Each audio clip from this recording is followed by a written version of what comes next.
So welcome to another episode of our podcast where we are shining a light on some of the women working in NetSupport and learning about their roles and what they do. So today I'm happy to welcome Jane. Hi Jane, how are you? Hi Kat, I'm good, thank you. How are you? Yeah, good, thank you. It's actually kind of sunny-ish today. Yeah, it was quite foggy when I got up actually. I was quite surprised. I thought it was going to be nicer. Yeah, definitely. It was lovely yesterday as well. So fingers crossed it will pack up a bit. Yeah, hopefully it'll be good for the weekend. Yeah, that would be nice, wouldn't it? So first of all, could you just tell us what your role is at NetSupport and a little bit about what it involves?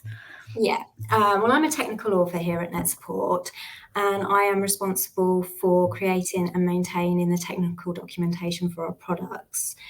I work closely with development and product services departments to gather all the required information for a release. And also pass relevant information on to our marketing team to make sure they're kept updated. Also work quite closely with support when they create their technical documents. I make them a bit more user-friendly. Yeah. I need to sort of kind of think like a bit like an end user, and I need to obviously keep up to date with all the latest tech trends and all the standards in technical writing as well. I'm currently leading a project to migrate all our technical documents over to online help. So we've got a one-stop documentation portal in the future, so all our customers can get everything in one place. Quite a massive undertaking. Yeah, so absolutely. It's going to take a while to do, but it's really exciting actually. Yeah, it'll be really useful though to have that for sure, definitely. Yeah, in one place. Just like you say, it's a lot of documents to get. There's a lot, in one place in the first place. But yeah, that's really interesting, and it must be quite challenging sometimes translating like all that information and making it user friendly as well. Yes, yeah, that's the thing. I get complex technical information from developers, and then I've got to sort of make it sound, so the users can understand it. If I can understand it, anybody can understand it. That's a good way to look at it though, definitely. Yeah. So can you tell us a little bit about who you are outside of NetSupport? Yeah, I'm married. I like to stay pretty active. I do a lot of walking and biking. I've also got an allotment, which is cool. well, not been so cool this year with all the of course, flooding of allotment. Yeah, I'm a bit behind. I've got to do a lot of digging out still to be done. So but that keeps me active as well.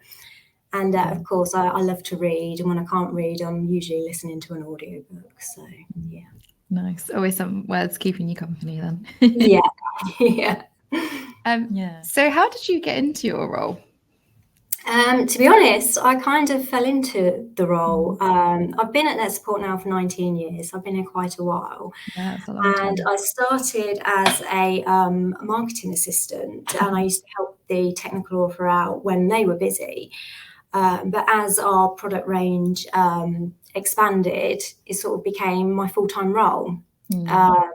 All my skills and experience have been learned here at NetSupport. And to be honest, it's never sort of an area I thought I would get into. When I was at school, which was quite a while ago now, tech wasn't really a big focus at all. We were taught the basics of how to use a computer, how to use Word and Excel, but it wasn't, it wasn't a focus, especially not for girls. Definitely not. Yeah, absolutely. Yeah. So I kind of fell into it by accident. No, I love working in tech. So yeah.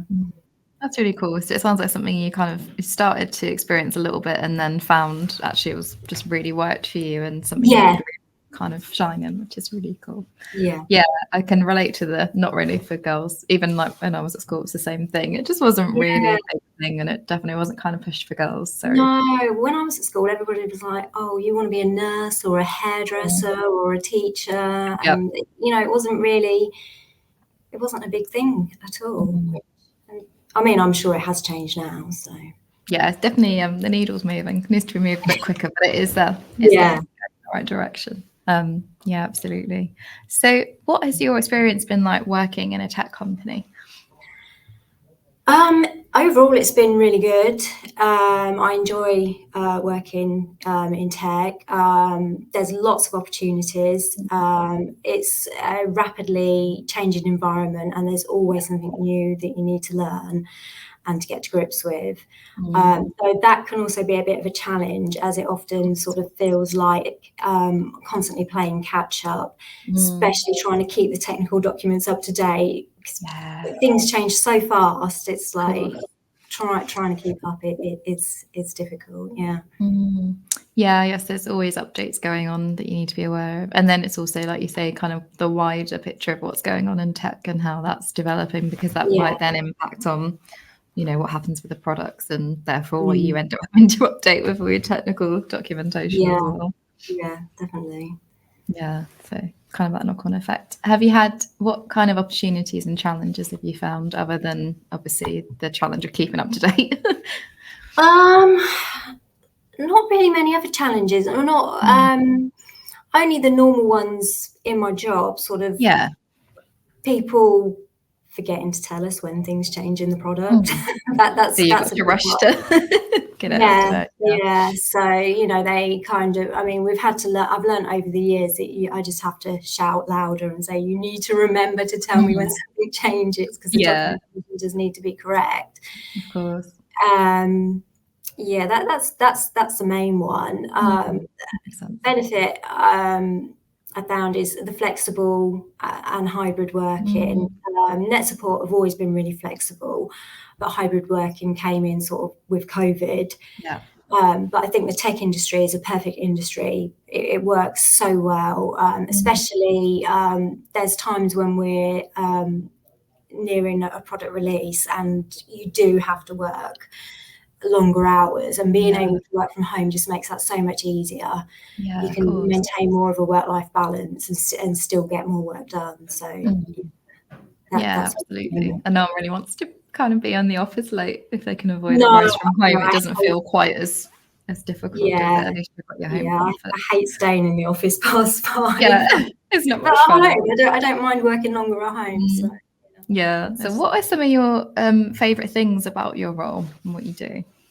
Favourite things about my role? I enjoy, writing. So sometimes I do hate writing when I can't think what to write. I like gathering information and working out problems, working out how things. It's nice to be able to work out how things work. So I get the product as a new feature, and somebody will show me how to use it, but I will sit there myself and learn and play and find out, and then I'm ready to write about it. So yeah, I really enjoy that. Yeah, brilliant. And then the last thing I just wanted to ask you was, what advice would you give to someone that wanted to become a technical author? My advice would be, try and gain some real world experience in the tech industry, or speak to somebody. Also, don't think you have to be too technical. Obviously, it's an advantage to have some technical knowledge, but because you're writing for end users, you want to be able to write sort of you don't want too much jargon, and you want the end user to be able to understand what you're writing. And there's also more to my role to being a tech author than just writing. You need to be good at communicating. You need to be very organised. Updating documentation for a product release is never straightforward. 1 minute and the next minute it's out. You're trying to keep track of so many different things. So it isn't just sitting there writing all the time. There's lots of other parts to it. Also, some mundane parts as well. Updating screenshots, especially when the product's had a full user interface refresh. Oh gosh, there must be a lot to gather when that happens. Yeah, you have to update every single screenshot. Also, language documentation. Some of our products are in, NetSupport School is in 15 languages for the documentation. Definitely, you have to be able to keep checking it back, and because Yeah. there's so much to write and so much information, it would be easy to miss something. So you have to be quite meticulous, I guess, going back through all like of when I'm writing, I tend to I'll write something, go away, come back, look at it with a fresh pair of eyes. Also, we've got a fantastic editor as well here at NetSupport. Yeah. So she checks all my work and makes sure everything's correct. So yeah, brilliant. Well, thank you, Jane. It's been really interesting talking to you and learning a little bit more about your role and what you do. Thank you.